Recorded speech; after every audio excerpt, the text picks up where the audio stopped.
afternoon, everyone. Just a couple things here at the top, and we'll get right to your questions. Secretary Austin spoke by phone yesterday with Ukrainian Minister of Defense Rustem Umerov to discuss current battlefield dynamics, Ukraine's ongoing operations, and Ukrainian reconstitution and training efforts. During their call, Minister Umerov provided an update on the impact of Russia's continued attacks in Ukraine. Secretary Austin and the minister also discussed the next Ukraine Defense Contact Group meeting, which will be held next month, in support of Ukraine's urgent security assistance requirements. As we've said, since Russia's illegal and cruel invasion 2.5 years ago, the DoD will continue to support Ukraine with the means to deter and defend itself against further Russian aggression. The full readout of the phone call is available on defense.gov. Separately, the Department of Defense continues to closely monitor the situation in the Middle East and take steps to mitigate the possibility of regional escalation by Iran or its proxies. The department's recent adjustments to the U.S. military posture in the region have enabled us to bolster U.S. force protection, increase support for the defense of Israel, and to ensure the United States is prepared to respond to various contingencies. As you've heard us say previously, we remain intently focused on de-escalating tensions in the region while also remaining focused on securing a ceasefire as part of a hostage deal to bring all of the hostages home and to end the war in Gaza. With that, I'll take your questions. We'll start with AP, Lita Beldor. Thank you, Pat. Two things on Ukraine. One, have you or has the Pentagon seen any significant Russian movement back into Kursk at this point? Can you at least give us some sort of broad assessment about what you're seeing, even if you're seeing nothing at all? And then I have a second question. Sure. You know, again, without getting into an operational update here, we have seen indications of Russia moving, a small number of forces into Kursk, the Kursk region, to respond. I would say, generally speaking, though, Russia has really struggled to respond, and you continue to see some Ukrainian advances in that regard. But again, I'd refer you to Ukraine to talk about its operations, and to Russia to talk about its own forces. And then secondly, did the Ukrainians ask anything, or are they asking anything from the United States in order to help with the operation there? Are they asking for any specific weapon systems or other support? Yeah, I don't have anything to announce from the podium. As I mentioned, we'll be conducting the Ukraine Defense Contact Group here in September, which again is always the opportunity to meet with our allies and partners to talk about Ukraine's most urgent defense needs. And as I highlighted, we're committed to making sure they have what they need to defend their sovereign territory and deter future Russian aggression. Can I just put sort of on the record, could we please get an operational update?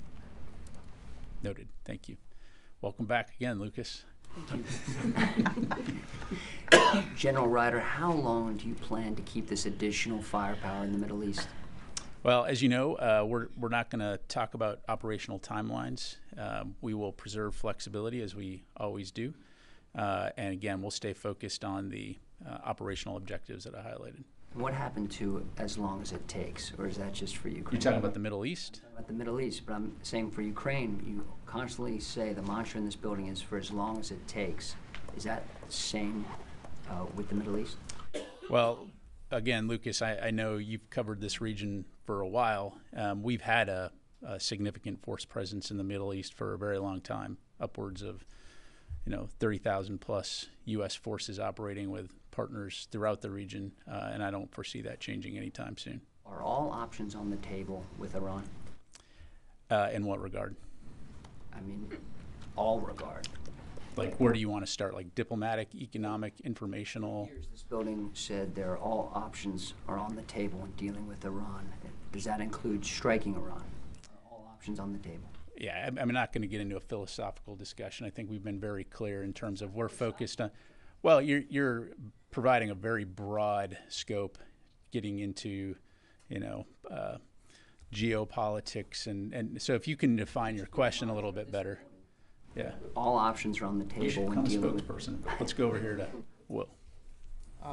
Regarding the Russian forces that have been moving into Kursk, are they from inside Russia, or are any of them been pulled from Ukraine or Ukrainian front lines? Yeah, I'm not going to have any further details to provide on that, Will. Thanks. Charlie. Thanks, Pat. In terms of the destruction of the Glishkovo Bridge, the Russians are suggesting weapons, Western weapons were used, possibly HIMARS. Are HIMARS being used in this fight? So I appreciate the question. Again, I'm going to have to refer you to the Ukrainians to talk about their operations and what they are or not using. F-16s? Again, I'd refer you to the Ukrainians to talk about what they're employing in their operations. So, Brad. So when the Secretary spoke with the Ukrainian Defense Minister yesterday, did they discuss long-range strikes into Russia, and is the U.S. considering reversing that policy? So I'm not going to be able to provide more detail than what we've included in our readout, other than to say, our policy when it comes to long-range strikes has not changed. Thanks. Tony? On ATACMS in the Kursk offensive, do the Ukrainians have permission to use ATACMS to blunt a Russian counteroffensive into the pocket they've captured?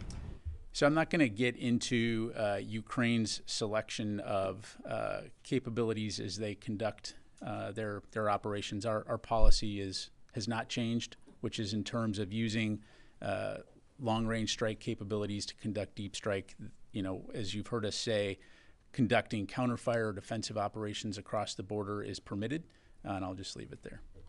Last week you took a question on Afghanistan in terms of over-the-horizon strikes. It was in the context of ISIS-K. You didn't really elaborate on the extent to which, since the pullout, since the withdrawal 3 years ago, the United States is conducting over-the-horizon either surveillance or strikes against ISIS-K elements. Can you elaborate a little bit on that and the extent to which the United States is conducting those? Well, generally speaking, Tony, we're going to read out or at the appropriate time any type of strikes that we've taken. I'm not aware of any that we haven't announced at this point.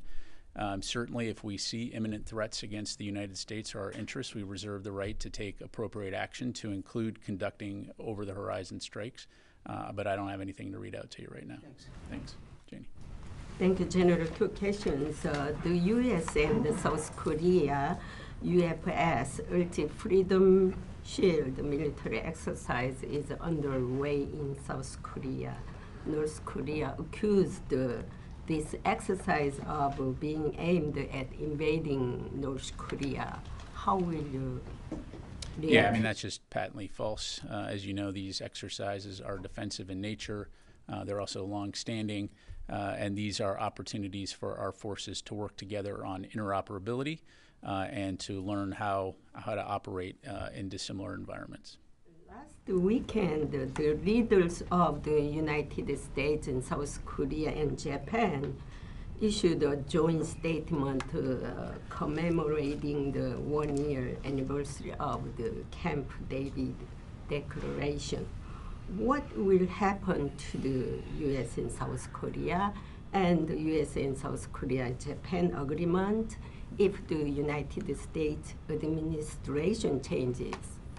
Well, as I'm sure you can appreciate, I'm not going to get into a hypothetical other than to say I think our alliance with Japan and South Korea are stronger than they've ever been. And I think going into the future, you'll see them continue to get even stronger. Thanks. Let me go to the phone real quick here, take a couple. All right, let's go to J.J. Green, WTOP. Thank you, General, for taking this question. I had a chance to speak with a spokesman from the Ukrainian military a day or so ago, and they mentioned that it would be very helpful for them if Western logistics, and speaking of the U.S. and the allies that are sending weapons, et cetera, to them, if the pace could be picked up to get those weapons to them sooner, considering what it is that they're doing and what they're engaged in now in Kursk and Belgorod. And just second, really quickly, is this something that could be addressed at the next contact group, if not sooner? Yeah, thanks for the question, JJ. We are always looking at ways that we can expedite delivery of capabilities to the Ukrainians. And to your point, the Ukraine Defense Contact Group provides an excellent forum in which to have discussions, to look at processes, procedures as it relates to ensuring that the Ukrainians have what they need on the battlefield to defend themselves. It's important to remember, first of all, that from the very beginning, the United States has worked very, very hard to rush vital capabilities to Ukraine, and that hasn't stopped. You see organizations like the Security Assistance Group Ukraine, which serves as a focal point for ensuring the onward delivery of those capabilities, but also recognizing the incredible complexity, more than 50 nations working together to get this capability from their own stocks in often cases, or contracting it and getting it to Ukraine. So that is work that is constantly ongoing, and as evidenced by the fact that you continue to see Russian forces conducting offensive action in the east of Ukraine. We also recognize the vital importance of moving as quickly as possible. So we'll stay after it. Let me go to Laura Seligman, Wall Street Journal.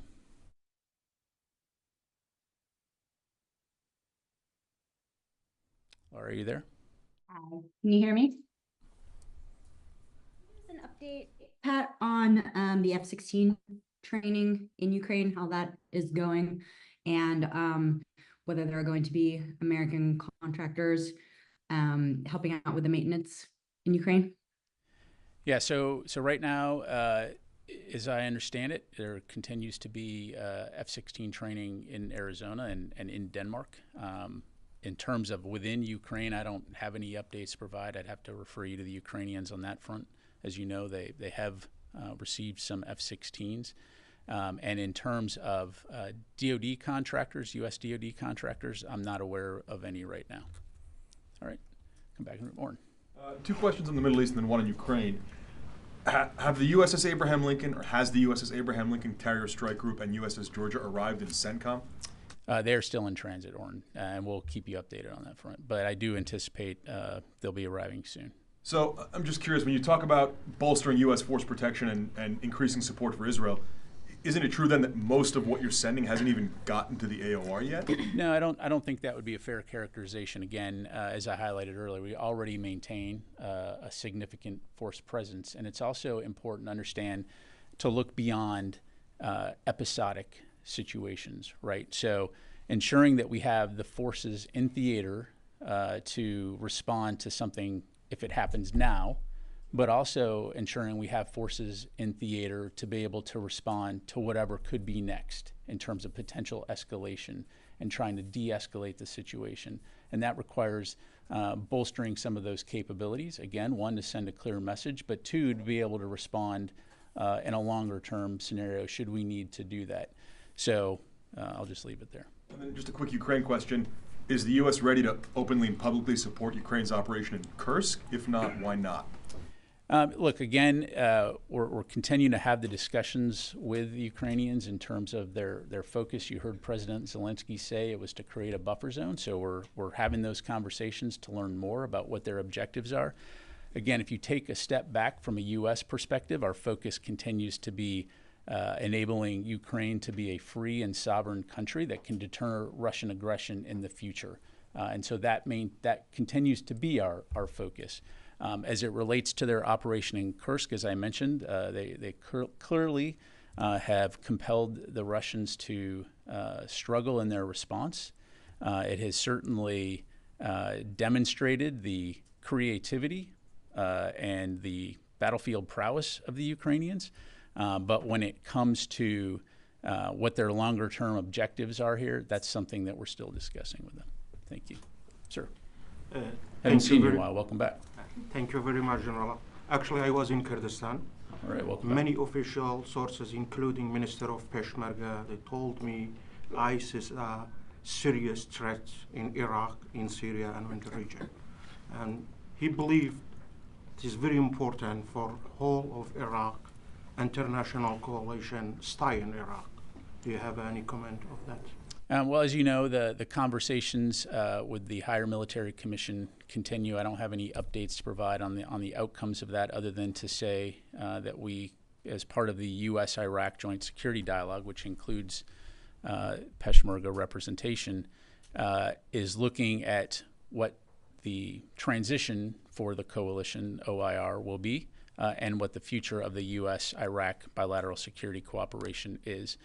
When it comes to ISIS, you're right. It does continue to be a threat.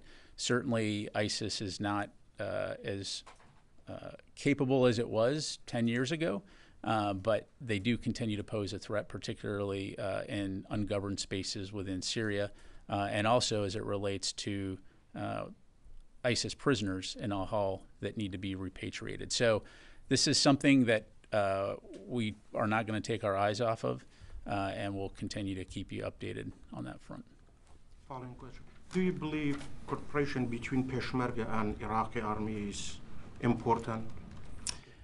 ISIS, and especially in disputed area like Kirkuk. Yeah, look, there's no question, first of all, that Iraqi security forces writ large, which includes Peshmerga, have played a vital role in terms of reducing the threat that ISIS poses. But as we've seen in places like Afghanistan, left unchecked, ISIS can start to make a resurgence. And so, again, we'll continue to work with our Iraqi partners, our Peshmerga partners, to address this threat. Let me go to Constantine, and then I'll come to you, Carla. Thanks, Pat. Yesterday, President Zelensky was quoted in Ukrainian media saying that he deliberately did not disclose plans of his Kursk mission to Western allies. Is that something that the Pentagon, that dynamic is something that the Pentagon expects to be part of the relationship going forward? And is that a source of concern in this building? Well, you know, look, I think our commitment and support for Ukraine is strong, right? And we're going to continue to support them for the long haul, as you've heard Secretary Austin and others say. We're going to always keep those channels of communication open, because the better we understand what Ukraine's objectives are, the better we can support them. And so this is why we have multiple mechanisms, to include frequent phone calls between Secretary Austin and his counterpart, and forums like the UDCG where we can have those discussions. But at the end of the day, again, it's important to take a step back in terms of what we're trying to achieve here, and that's a free and sovereign Ukraine that is able to defend itself and deter future Russian aggression. So just a quick follow-up, sorry. No, you would say that there's no change in the closeness of the relationship between Absolutely the US not. No. Thank you, Pat. Couple of follow-ups. So follow-up to Orrin's question. USS Georgia is still not in the CENTCOM AOR? Is that what you just said? It's in transit. In transit? Mm-hmm. It is heading towards the CENTCOM AOR? It's been ordered to the CENTCOM AOR. Why are you asking your question so incredulously? It's taking them an awful long time to get there. That's why I'm just trying to track, to make sure that it is indeed going to CENTCOM. Okay, just wanted to make sure. And then on Ukraine, just to follow up to Lito's question, there have been other attacks outside Kursk. There was a drone attack that targeted a fuel depot like 700 kilometers south of Kursk, about 250 kilometers away from the Ukrainian border. Is that pulling any Russian forces outside of Ukraine? Have you seen them, if they're not moving into Kursk, have you seen them pull back to Russia? What can you say on how these attacks have updated and affected the battlefield in Ukraine? Yeah, you know, broadly speaking, Carla, again, what you see is the vast majority of Russian forces along the eastern front in Ukraine, occupying Ukrainian territory and focused on, in some areas, on largely defensive, but in some areas focused on offensive operations, attempting to take additional Ukrainian territory. As it relates to any type of Ukrainian operations inside Russia that you're referencing, you know, that's inside Russia. So, I mean, they already have forces inside Russia. I just don't have anything on that. All right, let me go back to the phone here. Jeff Shogel, Task and Purpose. Thank you. Can you bring us up to date on the number of attacks and wounded in Iraq and Syria against U.S. troops? And also, can the Defense Department name which cruisers were sent to the Middle East? I don't think I've seen those ships named. Thank you. Yeah, thanks, Jeff. In terms of the injuries that were at Rumalin Landing Zone, I think you were briefed on Monday. 11 personnel had been treated for TBI and smoke inhalation. All 11 of those, to my knowledge, have returned to duty. In terms of the cruisers, just to clarify something. So within the Department of Defense, we have an acronym that we typically use, CRUDES, which stands for Cruiser Destroyer. And so, you know, there was some information out there in terms of cruisers going to the AOR. Right now, there are no cruisers in the AOR, but we often use that term also loosely to refer to destroyers. So CRUDES, cruiser destroyer. So we do have destroyers in both the EUCOM and the CENTCOM AOR. Hopefully that helps to clarify. All right, let me go to Joseph Alarabia. Thanks, Pat. Just wanted to ask again on Iraq. Today, Iraq's foreign minister said several developments led to the postponing of the announcement of the end of the coalition presence in Iraq. But he also said there had not been any response to the attacks on U.S. troops, particularly at Al Assad Air Base, due to what he said was diplomacy.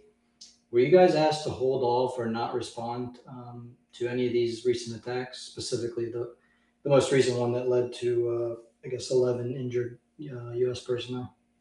Yeah, thanks, Joseph. So a couple of things on that. So first of all, as Secretary Austin has said many times, we're not going to tolerate attacks on our forces, and we will always respond appropriately in a time and manner of our choosing. As for any type of diplomatic discussions, I don't have anything to read out to you, nor am I going to get into those types of private discussions. Okay, time for a few more. Yes, sir. Thank you, General Ryder. My name is Mushfiqul Fazal, representing South Asia Perspectives. How does the Pentagon view the role of the Bangladesh Army in supporting peace and stability under the interim government led by Nobel laureate Professor Muhammad Yunus? Is there any collaboration or communication between the United States and Bangladesh military during this transitional period? Well, as you know, we do have a defense relationship with Bangladesh. We will look forward to working to support our shared values and interests, such as a free and open Indo-Pacific. I don't have anything to read out right now in terms of any types of contact. As it relates to the Bangladesh government, of course, you know, we would expect human rights to be observed and there to be an avoidance of any type of violence. But I would refer you to our State Department for any questions about the U.S.-Bangladesh relationship writ large. Thank you. Charlie. Thanks, General. Between the Theodore Roosevelt, the Abraham Lincoln, the ships that are in the Med now, I count around a dozen destroyers, a submarine that will one day get there. What kind of fight are you gearing up for? And so first of all, let's be clear about, you know, I noted a bit of snarkiness in your question there, but the submarine is in the Mediterranean, which is in the EUCOM AOR. Okay, so first of all, I mean, it's in proximity of the region that we're talking about, moving into the Central Command region, again, to provide capacity there. And in terms of what we're getting ready for, is exactly what I read out at the top, which is enabling us to bolster force protection, the defense of Israel, and also be ready to respond to a wide variety of contingencies. I understand the focus on this moment in time, but we in the DoD are a planning organization, and in addition to being ready for now, we're going to be ready for that wide variety of contingencies of what may come. To do that, you have to have capability and you have to have capacity. And so that's exactly what we've done, and that's exactly what we'll be prepared to do going ahead into the future. Thanks. Sir. Yeah, President Zelensky said it wouldn't have been necessary for them to move into Kursk if its supporters, including the U.S., cleared them to launch deep strike missions at military targets inside Russia proper. Is this fair or not, or is this true or not with the I'm not going to comment on President Zelensky's statement. Certainly, I'll let his comments speak for themselves. Again, there should be no question that the United States supports Ukraine and its fight for freedom and to preserve its sovereignty and to deter future Russian aggression. And that's what we continue to remain focused on. While you're going to see various shifts on the battlefield from time to time, as we've been watching this for 2.5 years, we remain laser focused on that end state in terms of enabling them to defend their sovereignty and deter future Russian aggression, both urgent battlefield needs and long-term defense needs, and that's what we'll continue to stay focused on. Ultimately, at the end of the day, it's up to the Ukrainians to defend their country, and we're going to continue to communicate closely with them on what those needs are and evolve as the situation on the battlefield evolves. All right, last two. Yes, sir. Thanks, General. So on the two major wars that are going on in Ukraine and in Gaza, the civilian casualty rate in Ukraine by the Russian military is around 11,000 civilians, around 2,000 children. In Gaza, it's 40,000 civilians, 16,000 children. So that's 8 times the number of children killed in 1/3 of the time span by Israel. So my question for you is if you could tell us about the moral calculus that has led this administration to spend over $100 billion supporting Ukraine to fight back against Russia, while we're spending tens of billions aiding Israel's military campaign in Gaza and using rhetoric, like Russia's aggression, defending Israel. We're getting ready to defend Israel for a regional war potential in the Middle East. So with that stark civilian casualty contrast, why have you determined that Russia's the bad guy and Israel's the good guy? So again, let's take a step back in time here and look at how these conflicts started. Number one, Russia's illegal, cruel invasion, February of 2022, essentially attacking its democratic sovereign neighbor unprovoked. October 7, Hamas killed over 1,200 innocent civilians, took over 250 hostages, half of whom are still being held today. And you continue to see the brutality of Hamas in terms of embedding itself within mosques, schools, hospitals, building a tunnel network underneath Gaza instead of spending money on the citizens that it purportedly was supposed to help govern. A tunnel network, oh, by the way, that's the size of New York City and goes multiple levels below the surface. So again, when it comes to the death of any civilian, from a Department of Defense standpoint, that's absolutely not something we want to see, and this is something that we constantly, repeatedly, publicly and privately discuss with our Israeli counterparts. I think this is also why it's vital that this ceasefire be signed immediately and that the hostages can be returned so that this war in Gaza can end and innocent civilians can stop suffering, whether they be Palestinian or Israeli. So the distinction real quick, though, was on the provocation. And so are you saying that the tens of thousands of ethnic Russians in the Donbass who were killed prior to the war, that was not a provocation? The record high deaths in the West Bank, that wasn't a provocation of Hamas? Yes, sir. Thank you, General. How do you determine that? I answered a couple of questions. The Iranian proxy groups in Iraq say they have posed their attacks on U.S. forces, but as long as the Imam al-Hussein ritual ferals end, they will resume their attacks. As long as the U.S. forces remain in Iraq, do you have any comment on it? Again, look, our relationship with Iraq is a strong one. We're there at the invitation of the government of Iraq, and we'll continue to have the discussions through the Higher Military Commission and through our U.S.-Iraq Joint Security Cooperation Dialogue to look at not only what the future of the coalition is, but also what our longer-term U.S.-Iraq bilateral security relationship will be. And so, again, we'll have much more to provide on that in the future. I just don't have any updates to provide right now. Lastly, the deputy head of the Russian Reconciliation Center in Syria stated that an American Typhoon fighter jet approached Russian aircraft dangerously. Do you have any? I don't have anything on that. Thanks. All right. Thanks very much, everybody. Appreciate it.